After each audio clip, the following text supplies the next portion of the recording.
ফ্যাসিবাদ মুক্তির পরে প্রধান যে আকাঙ্ক্ষা সেটা হচ্ছে জনগণের ম্যান্ডেটের মাধ্যমে একটি স্বচ্ছ এবং জবাবদিহিমূলক সরকার ব্যবস্থা করা।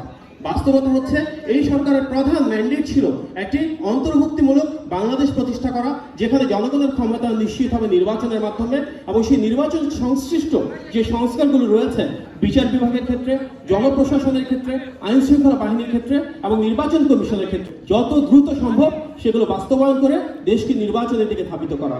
সেদিকে আমরা যেতে পারি নাই, এবং এর পাশাপাশি আমরা এটিও দেখছি গণ অভ্যুত্থানের যে মূল আকাঙ্ক্ষা ছিল শহীদদের পাশে দাঁড়ানো, পঙ্গু এবং আহত মানুষদের পাশে দাঁড়ানো, সেখানেও কোনো প্রোগ্রেস হয় নাই। আজকে প্রায় 10 মাস হয়েছে চললো, আমরা এখন পর্যন্ত শহীদের কোনো তালিকা পাই নাই। আপনারা দেখেছেন কিছুদিন আগে পটুয়াখালীতে একজন কৃষক, একজন রিক্সা চালক ওনাদের রিক্সা বিক্রি করেছে, ওনাদের বাড়ির গরুটুকু বিক্রি করেছেন, তারপরও আহত ছেলেকে বাঁচাতে পারে নাই। রাষ্ট্র চিকিৎসা দায়িত্ব নেয় নাই। আহত হওয়ার 9 মাস পরও গণ অভ্যুত্থানের একজন ছেলে সে মারা গিয়েছে। আমরা দেখেছি গত পরশুদিন আরো একজন শহীদ হয়েছে গণ অভ্যুত্থানে আহত।